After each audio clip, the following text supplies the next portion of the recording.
Ah si, je peux essayer de me faire disparaître. D'ailleurs, on va essayer. Hop! Et voilà, ça a marché. Hop, je reviens.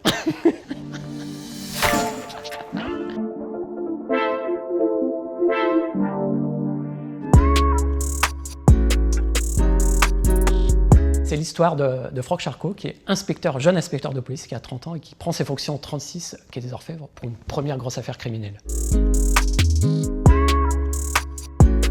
1991 parce que c'était l'année de mes 18 ans, donc c'est une année qui m'a marqué. C'était aussi une volonté de revenir dans la jeunesse de Franck Charcot. En 1991, en faisant mes calculs, il avait 30 ans, donc c'est un âge important. Et aussi parce que c'est une année charnière dans la police, dans le mode de fonctionnement de la police, entre l'ancienne et la nouvelle police, on va dire.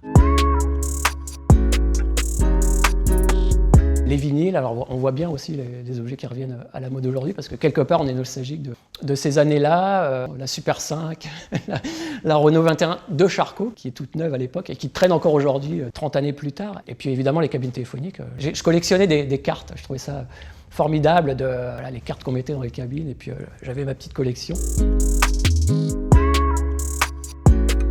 J'ai créé ce personnage en début des années 2000, je l'ai créé il y a 45 ans, mais jamais je me suis dit, mais pourquoi ce personnage est policier, d'où il vient vraiment, pourquoi un jour il a atterri au 36 quai des Orfèvres alors qu'il est du Nord, pourquoi cette obsession pour traquer les criminels. Et ce roman comble vraiment, je dirais, l'histoire de Charcot depuis les débuts.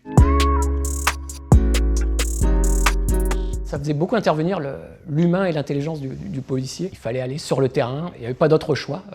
Le seul moyen de diffuser une information, c'était d'aller frapper aux portes, c'était d'aller dans les quartiers, c'était d'aller distribuer des tracts, des portraits robots qui permettaient de résoudre 5% des affaires, mais en fait c'est la somme de ces pourcentages qui faisait qu'on arrivait à attraper des meurtriers. Il n'y avait pas beaucoup de fichiers informatiques, on était vraiment au début de l'utilisation de l'informatique. Il y avait un travail chez les policiers qui s'appelait être reaper, c'est-à-dire c'était de descendre dans des salles et à la main, vraiment de regarder tous les dossiers, toutes les photos des criminels. Donc c'était des dizaines de milliers de fiches. C'était un travail quasi obligé. Dès qu'on avait un témoignage, il fallait aller à la main, de visu, fouiller dans ces fiches. Et le fichier ADN n'existait pas encore. C'était de la science-fiction, même si certains commençaient à en parler. Si je tue Charcot, je ne sors plus de chez moi parce que je vais me faire tuer par mes propres lecteurs, mais qui me le disent régulièrement. Ils disent surtout ne faites pas de mal à Charcot, sinon ça va mal se terminer pour vous. On a déjà vu d'ailleurs dans l'histoire du polar que parfois les romanciers étaient malmenés par leurs lecteurs qui exigeaient le retour des héros. C'est vrai que 1991 a pour sujet la magie, sujet de fond, la magie, le mentalisme. Donc là, j'ai vraiment pris le sujet en essayant d'aborder ce thème des magiciens, pourquoi on est magicien, comment on le devient, comment se véhicule le secret. Mais globalement, on retrouve un peu de la magie dans tous mes romans, parce que pour moi, quelque part, le romancier et le magicien, on fait le même métier. C'est-à-dire qu'on crée de l'illusion, on transporte nos lecteurs et nos spectateurs, et quelque part, on les trompe aussi. C'est vraiment le jeu d'un romancier et d'un lecteur, c'est une espèce de tromperie permanente où le lecteur essaye de deviner le tour que lui fait le romancier, puis le romancier essaye de créer des fausses pistes, des distractions, pour à la fin avoir l'effet le plus fort possible. Hop! Et voilà, ça a marché. Hop, je reviens.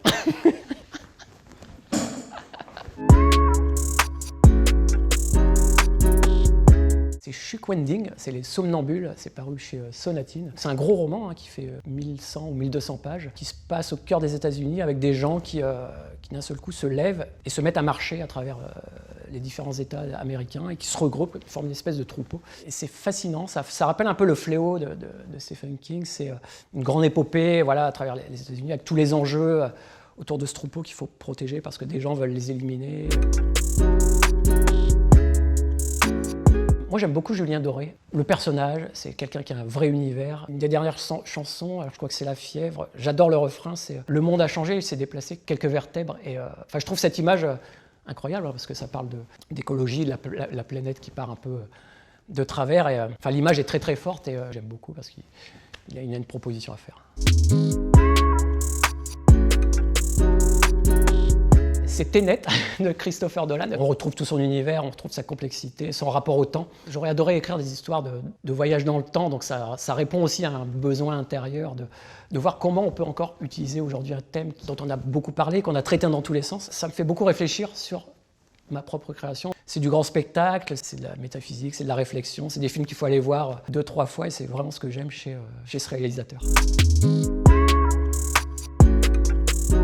Quand j'étais gamin, alors c'était Spielberg qui m'a beaucoup marqué quand j'étais enfant avec E.T., premier choc, première claque visuelle. Les réalisateurs avec lesquels je me sens très proche en tant qu'écrivain, Christopher Nolan, David Fincher, qui ont des vraies propositions dans la peur, dans le thriller, dans la construction, dans la complexité des intrigues. Après, en littérature, j'étais beaucoup marqué par des romanciers de fantastique et d'horreur, mais plus particulièrement Stephen King.